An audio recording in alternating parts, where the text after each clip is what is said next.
शिवसेनेमध्ये उभी फूट पडल्यानंतर एकनाथ शिंदे मुख्यमंत्री झाल्याने ठाकरे गटाचे अनेक पदाधिकारी असतील, आमदार असतील, खासदार असतील, त्यासोबत माजी नगरसेवक देखील शिंदेच्या सेनेमध्ये त्यांनी प्रवेश केला। आतापर्यंत मुंबईच्या 53 माजी नगरसेवकांनी शिंदेच्या सेनेत प्रवेश केला आणि ही मालिका आता सुरूच आहे। आणखी काही आमदार शिंदेच्या संपर्कात असून ते देखील लवकरच प्रवेश करतील असं मुख्यमंत्री शिंदेंनी सांगितलेलं आहे। नक्की हे माजी नगरसेवक ठाकरेंना सोडून शिंदेकडे का जात आहेत, त्यांनी शिंदेच्या सेनेत का प्रवेश केला आहे, पाहणार आहोत या व्हिडिओच्या माध्यमातून। त्यासाठी हा व्हिडिओ शेवटपर्यंत पहा। सुरुवातीला माजी नगरसेवक काय म्हणाले आहेत पहा। साहेबांच्या कामाचा जी दोडगोड आणि महाराष्ट्रभर त्यांची असलेली लोकप्रियता आज आपण जो बघतोय, महाराष्ट्रभर साहेबांचं नाव होत आहे, प्रत्येक गाव खेड्यात नाव होत आहे, संपूर्ण मुंबई शहर आज स्वच्छ दिसतंय। आज मुख्यमंत्री साहेब स्वतः रोडला उतरतात। जे पहिले मुख्यमंत्री असेल की जे रोडला उतरून आपल्या आयुष्याचा मुख्यमंत्री असताना टाइम रोड धुतात, एक पहिले मुख्यमंत्री महाराष्ट्र राज्याला लाभलेले। असा कुठलाच मुख्यमंत्री आम्ही आज बघितला नव्हता। एवढं काम खोलवर काम करतो। आज साहेब येतात तर पूर्ण वार्ड चकाचक होतो, सगळे अधिकारी कामाला लागतात। आणि महानगरपालिका तुम्ही बघत असताना आज महानगरपालिकेचे अस्तित्व नसताना व साहेबांच्या दराने आज संपूर्ण मुंबई चकाचक होते। मुंबई कशी वाटते सांगा तुम्हाला? आता चकाचक मुंबई, सुंदर मुंबई। फक्त साहेबांच्या एक काम करण्याची जी कुवत आहे साहेबांमध्ये, ती आज मुख्यमंत्री पदावर साहेबांनी बसून दाखवलेली आहे महाराष्ट्राला आणि मुंबईला। माझी अनेक कामं, माझं हॉस्पिटल मंजूर झालं। आमचे साहेब मुख्यमंत्री होते अगोदरचे, 11 माझं हॉस्पिटल रमाबाई आंबेडकर नगराच्या गरीब जनतेला, दलित जनतेला मंजूर झालं। मंजूर झाल्याचं काम चालू करताना फक्त म्हाडानी त्या ठिकाणी आम्हाला युनिव्हर्सिटी दिली नाही, तर त्या टायमाला आम्ही दर दिवस त्या मुख्यमंत्र्याच्या दालनाच्या बाहेर, मातोश्रीच्या बाहेर जायचो। संपूर्ण शिवसेना पक्षाला माहीत आहे। आम्ही दोघं नवरा बायको होतो, हॉस्पिटलचं काम बंद पडलंय, कोणी लक्ष दिलं नाहीये। फक्त युनिव्हर्सिटीचं जे म्हाडाचे बीसीनी 7 माळ्यापर्यंत सीसी दिलेले आहे त्याला, परंतु हॉस्पिटलचं काम चालू झालं नाही। रमाबाई आंबेडकर नगर तुम्ही ओळखता, किती गरीब वस्ती आहे, ती दलित वस्ती आहे। त्या ठिकाणी हॉस्पिटल झालं असं काय बिघडला? तो मुख्यमंत्री पद गेला असताना 7-8 वर्ष फॉलोअप करत सगळ्या युनिव्हर्सिट्या मी आणल्या, संपूर्ण युनिव्हर्सिट्या 40-45 युनिव्हर्सिट्या मी आणल्या, तुम्ही कुठलीच मदत नाही केली। तिथे जाऊन बसवायचो मी, भेटायचे नाही। शेवटी ते महाराज जितेंद्र आवडो त्यांच्याकडे गेलो, त्यांनी रात्री 1:30 वाजता शिवनं फोन केला की ना युनिव्हर्सिटी म्हणून, पण ती युनिव्हर्सिटी काही मिळाली नाही मला। परंतु रोज मायनस होत जाऊन लोकांची कामं होत नाहीत। मुख्यमंत्री एकनाथ शिंदे यांची कामाची पद्धत पाहून आम्ही भारावून गेलो असून म्हणून आम्ही त्यांच्या पक्षामध्ये प्रवेश केला असल्याचं ठाकरेच्या माजी नगरसेवकांनी सांगितलेलं आहे। त्यामुळे मुख्यमंत्री एकनाथ शिंदे यांनी देखील आणखी काही लोकप्रतिनिधी आमच्या संपर्कात असून ते देखील लवकरच प्रवेश करतील असं देखील मुख्यमंत्री म्हणाले।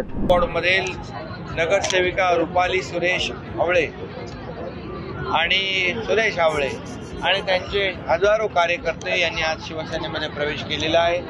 मी त्यांचं मनापासून या ठिकाणी स्वागत करतो आणि त्यांचा प्रवेश करताना त्यांनी मला सांगितलं की आमच्या वॉर्डमध्ये हॉस्पिटलचा प्रश्न आहे, पोलीस क्वार्टरचा प्रश्न आहे, त्याचबरोबर अनेक सोयीसुविधा ज्या आहेत त्या देण्याचा प्रश्न आहे। परंतु गेले अनेक वर्ष प्रयत्न करून देखील त्यामध्ये त्यांना यश मिळालं नाही आणि आज राज्य सरकारचं काम ते पाहत आहेत।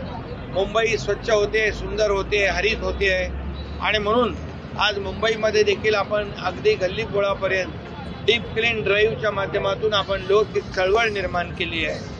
मुंबईतलं प्रदूषण कमी करण्यासाठी, मुंबई जागतिक पातळीवर नंबर 1ची करण्यासाठी आपले जे प्रयत्न सुरू आहेत, राज्यामध्ये जे प्रगतीची कामं सुरू आहेत, जी विकासाची कामं सुरू आहेत, ती त्यांना भावलेली आहेत, ती त्यांना आवडलेली आहेत आणि म्हणून सरकारवर विश्वास ठेवून, या ठिकाणी कामावर विश्वास ठेवून त्यांनाही माहीत आहे मुंबईमध्ये आपल्या वॉर्डमध्ये जर काम करायचं असेल, आपल्या वॉर्डमधल्या मतदारांना न्याय द्यायचा असेल, त्यांना हॉस्पिटल द्यायचं असेल, त्यांना आरोग्य सुविधा द्यायच्या असतील, त्यांच्या वॉर्डमधल्या पोलिसांच्या घरांचा प्रश्न सोडवायचा असेल, तिथले रस्त्यांचा प्रश्न सोडवायचा असेल, तर नक्की या ठिकाणी शिवसेना पाहिजे, शिवसेनेशिवाय पर्याय नाही। आणि मी म्हणून त्यांचं स्वागत करतो मनापासून आणि त्यांनी ज्या ज्या भावना व्यक्त केल्या, जी कामं माझ्यासमोर मांडलेली आहेत, ही सर्व कामं आपल्या सरकारच्या आणि मुंबई महापालिकेच्या माध्यमातून पूर्ण केली जातील हे देखील मी या ठिकाणी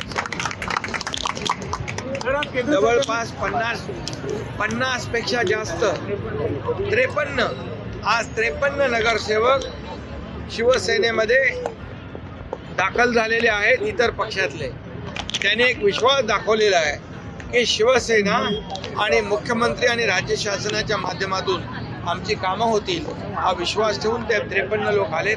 आणखी बरेच लोक संपर्कामध्ये आहे. शेवटी लोकांना काम पाहिजे, लोकांना विकास पाहिजे, डेव्हलपमेंट पाहिजे. शेवटी मतदार जो आहे हा त्याला मूलभूत सोयी सुविधा आवश्यक आहे आणि म्हणून ते देण्याचं काम शिवसेना करेल, मुख्यमंत्री करतील असा विश्वास त्यांनी ठेवलेला आहे. त्यामुळे हा मुख्यमंत्री ऑन फील्ड काम करणारा आहे, रस्त्यावर उतरून काम करणारा आहे, घरी बसणारा नाही. त्यामुळे ते आले, त्यांचं मी मनापासून स्वागत करतो, त्यांना शुभेच्छा देतो. जर उबाटाचे आणखी काही 3 आमदार आपल्या संपर्कात असल्याचं काही दिवसांपूर्वी सांगण्यात आलेलं आहे आपल्या मंत्र्यांकडून, त्यांचा पक्षप्रवेश केव्हापर्यंत होणार? हे आता बघा, आतापर्यंत 53 नगरसेवकांचा प्रवेश झालेला आहे. आणखी ज्यांना ज्यांना विकासावर विश्वास आहे, ज्या मतदारांना न्याय द्यायचा आहे, ज्या नगरसेवकांना, ते सोबत येतील आणि जे सोबत येतील त्यांना नक्कीच त्याचा अनुभव मिळेल. दिवसापासून ठाकरेचे काही आमदार शिंदेच्या सेनेमध्ये प्रवेश करणार असल्याचं बोललं जात होतं, त्याची चर्चा देखील रंगली होती. मात्र आता हे आमदार कोण आहेत, ते कधी प्रवेश करतील हे देखील पाहणं महत्त्वाचं असणार आहे. मात्र ठाकरेंचे अनेक माजी नगरसेवक मुंबईतील हे शिंदेच्या सेनेमध्ये प्रवेश करतानाचं चित्र आपल्याला पाहायला मिळतंय. त्यामुळे त्या ठाकरेचे कोणते आमदार शिंदेच्या सेनेकडे येणार हे पाहणं महत्त्वाचं असणार आहे. रणजित इंगळे, लोकमत, ठाणे.